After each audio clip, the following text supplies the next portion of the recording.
साल 2013 में सरबजीत सिंह को घर लौटना नसीब हुआ, लेकिन जीते जी नहीं।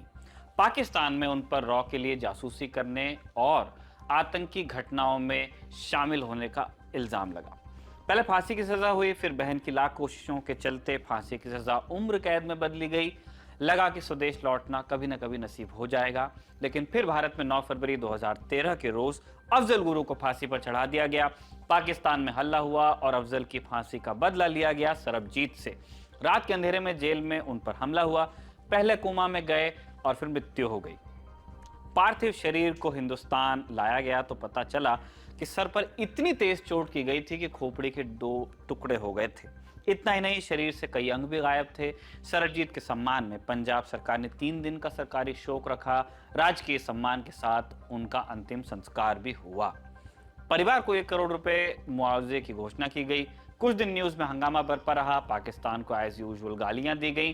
फिर न्यूज पुरानी हो गई और गालियां देने के लिए नए मौके मिल गए।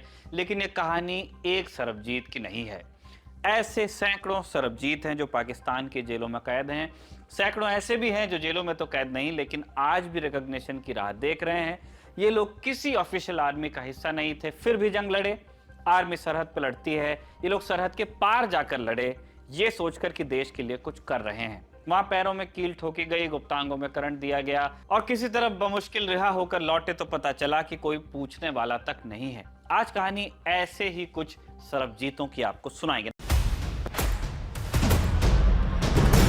Brought to you by Kuku FM. Download the app now. नमस्कार, मेरा नाम है निखिल और आप देख रहे हैं तारीख, जिसमें हम सुनाते हैं उस तारीख से जुड़ी भारत की ऐतिहासिक कहानियां। आज 18 अप्रैल का दिन है और आज की तारीख का संबंध है सरबजीत सिंह से। शुरुआत से पहले आपको बता दें कि तारीख के इस एपिसोड के साझेदार हैं कुकू एफएम ऐप, जो लाए हैं ललन टॉप के दर्शकों के लिए खास ऑफर। कुकू एफएम ऐप का प्रीमियम सब्सक्रिप्शन लेने वाले पहले 500 लोगों को मिलेगा 50% का डिस्काउंट। इसके लिए आपको इस्तेमाल करना है LT50 ये कोड। कुकू एफएम भारत में पॉडकास्टिंग के सबसे बड़े प्लेटफॉर्म्स में से एक है, जिस पर 1000 घंटे से भी ज्यादा का कंटेंट मौजूद है। साथ ही इस ऐप पर आपको मिलेंगी जाने माने वर्ल्ड लीडर्स की जीवनियां, आत्मकथाएं, ढेरों उपन्यास और कई तरह की ऑडियो बुक्स भी।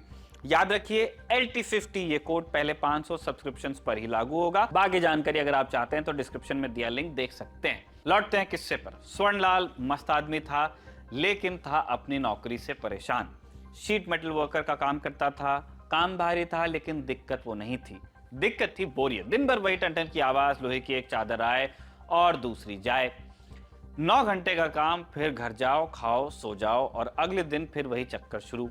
इस चक्कर से रियायत मिलती थी किताबों से, 2 आने रद्दी के हिसाब से मिलने वाले उपन्यास जिनकी कमी नहीं थी। इनमें होती थी कर्नल विनोद की कहानियां, जो वक्त से रेस लगा रहा होता अपने देश को बचाने के लिए, और सामने होता विलेन।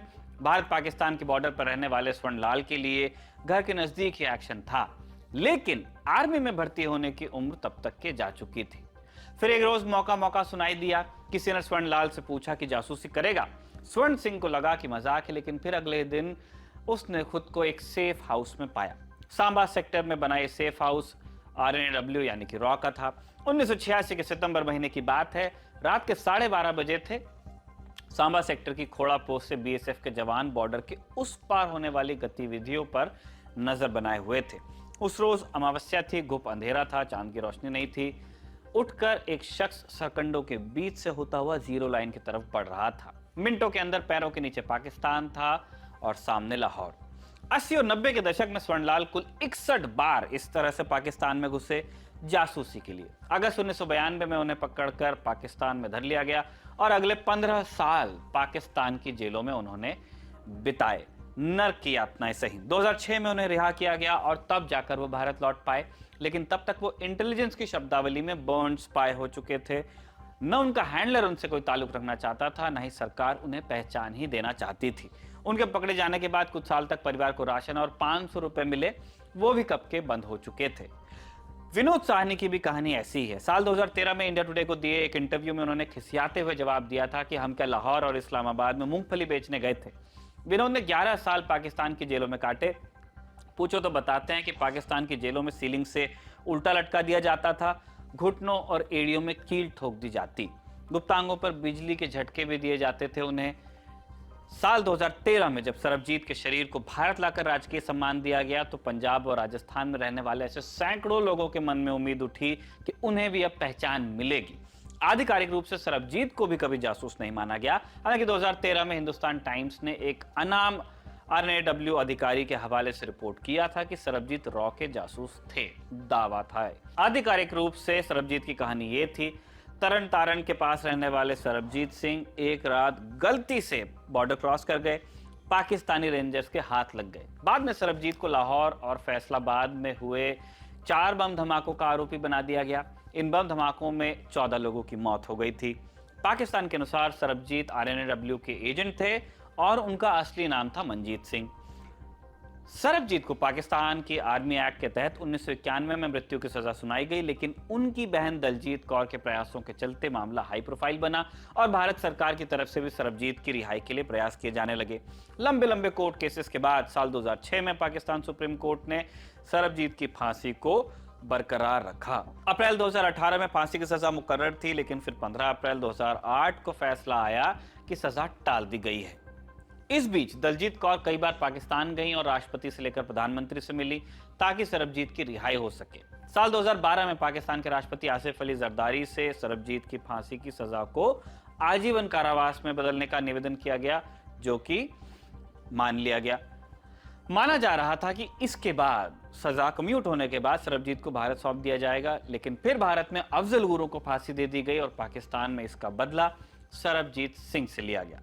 अप्रैल 2013 में जेल में कैदियों ने ब्लेड, लोहे की रॉड और ईंटों से मार मारकर सरबजीत को अधमरा कर दिया। उन्हें अस्पताल ले जाया गया, लेकिन सरबजीत कोमा में चले गए और फिर 1 मई को उनकी मृत्यु हो गई। एक खास बात की तरफ ध्यान दीजिएगा, पाकिस्तान में मुकदमा चला तो सरबजीत को जासूस नहीं कहा गया, उन्हें साबेटोर कहा गया।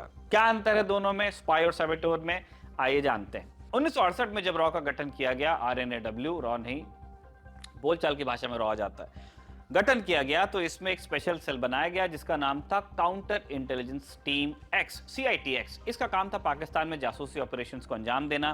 रॉ का अपना पाकिस्तान डेस्क था, लेकिन CITX को हेड करते थे एक एडिशनल सेक्रेटरी और इसे पाकिस्तान डेस्क से दूर रखा जाता था। भारत में लौटे कुछ पूर्व जासूसों के अनुसार CITX में काम करने वाले 2 तरीके के लोग होते थे, पहले स्पाई और दूसरे सैबेटोर। स्पाई यानी वो लोग जो जानकारी इकट्ठा करते और दूसरे वो जिन्हें सैबेटोर कहा जाता। इनका काम था पाकिस्तान के इंफ्रास्ट्रक्चर को नुकसान पहुंचाना ताकि पाकिस्तान भारत के खिलाफ जो कोवर्ट वॉर कर रहा था, मिसाल के लिए खालिस्तान आंदोलन को भड़काना या फिर कश्मीर, उसका खर्चा बढ़े। इन लोगों को रिक्रूट करने के लिए 3 बेसिक जरूरतों का ध्यान रखा जाता। पहला फिजिकल फिटनेस, दूसरा बेसिक एजुकेशन और तीसरा ये कि आप राजस्थान, पंजाब या जम्मू के बॉर्डर के आसपास के किसी गांव के रहने वाले हों, क्योंकि ज्योग्राफी लगी हुई है, बोलचाल, पहनावा, दिखना, अपीयरेंस, डिमीनर एक तरह का होता है। इन लोगों को ट्रेनिंग देकर तैयार किया जाता। एक फॉल्स पाकिस्तानी पहचान, आइडेंटिटी कार्ड, पाकिस्तान की करेंसी दी जाती, कुरान की आयतें याद कराई जाती, साथ में उर्दू में पढ़ना लिखना भी सिखाया जाता और एक्सप्लोसिव हैंडल करने की ट्रेनिंग भी दी जाती। साल 1988 की घटना के बाद खतना भी आवश्यक कर दिया गया। हुआ ये कि जासूसी करने गए कुछ लोग एक सड़क दुर्घटना में घायल हो गए और उन्हें ले जाया गया अस्पताल। तो डॉक्टर ने देखा कि खतना नहीं हुआ है और उसने सीधे पुलिस को खबर की। इसके बाद जो लंबे ऑपरेशन के लिए पाकिस्तान जाता उसे खतना करवाना आवश्यक कर दिया गया। पाकिस्तान भारत के साथ लगातार एक कोवर्ट वॉर में लगा था। कश्मीर में उसकी कोशिशें जारी थी। ऐसे में 1968 से 1977 तक के बीच ऐसे सैकड़ों सैबेटोर पाकिस्तान भेजे गए, स्पाइस भी भेजे गए, एक बड़ा नेटवर्क तैयार हुआ। 21 सितंबर के एपिसोड में हमने आपको ऑपरेशन कहूता की कहानी सुनाई थी। तब भी ऐसे ही रॉ के जासूसों ने बालों की मदद से पाकिस्तान के न्यूक्लियर प्रोग्राम का पता लगा लिया था एग्जैक्ट, और इस ऑपरेशन में CITX के जासूसों की बड़ी भूमिका थी। लेकिन फिर 1977 में जनता पार्टी की सरकार आई तो प्रधानमंत्री मोरारजी देसाई ने RNAW की फंडिंग रोकी। RN काओ ने इस्तीफा दिया। लंबी हिस्ट्री है। काओ को पसंद नहीं करते थे मोरारजी देसाई, क्योंकि उन्हें ऐसा लगता था कि जब वो ऑपोजिशन में थे, जब वो आंदोलन चला रहे थे, तब RN काओ और RNAW के दूसरे अधिकारियों ने उनकी जासूसी की थी सरकार के कहने पे। एनीवेज, वापस आते हैं किस्से में। उस दौर में CITX को भी भंग कर दिया गया काओ के इस्तीफे के बाद।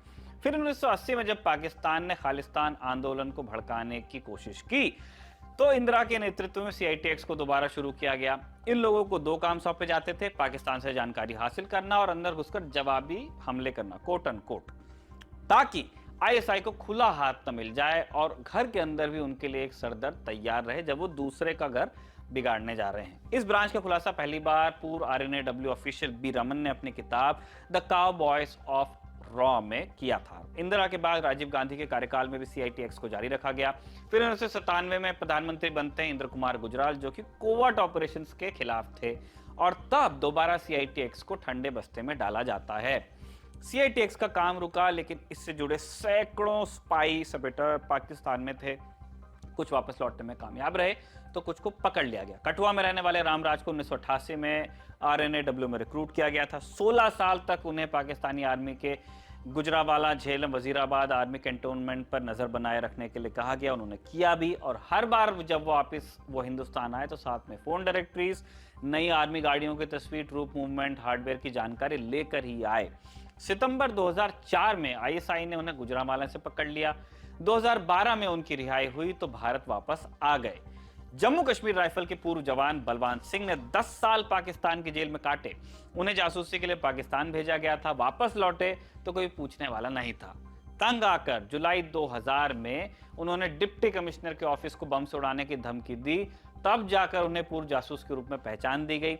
साल 2003 में हाईकोर्ट ने पाकिस्तान में काटे गए 10 साल को पार्ट ऑफ सर्विस मानते हुए उनकी पेंशन को बहाल किया, लेकिन ऐसे मामले रेयर हैं, बहुत कम। इंटेलिजेंस की दिक्कत यह है कि ऐसे कोवर्ट ऑपरेशंस पर गए लोगों को सीधे तौर पर स्वीकार नहीं किया जा सकता। दुनिया भर में होता है, हमारे यहाँ भी चल रहा है। लेकिन यह भी सच है कि देश की सेवा करने वाले ऐसे लोगों के लिए सरबजीत की तरह पाकिस्तान में मृत्यु रिकॉग्निशन का एकमात्र क्राइटेरिया नहीं हो सकती। आज के लिए बस इतना ही। तारीख के इस एपिसोड को लिखा था हमारे साथी कमल ने और कैमरे पर इसे रिकॉर्ड किया था हमारे जेरी ने। देखते रहिए दी ललन टॉक।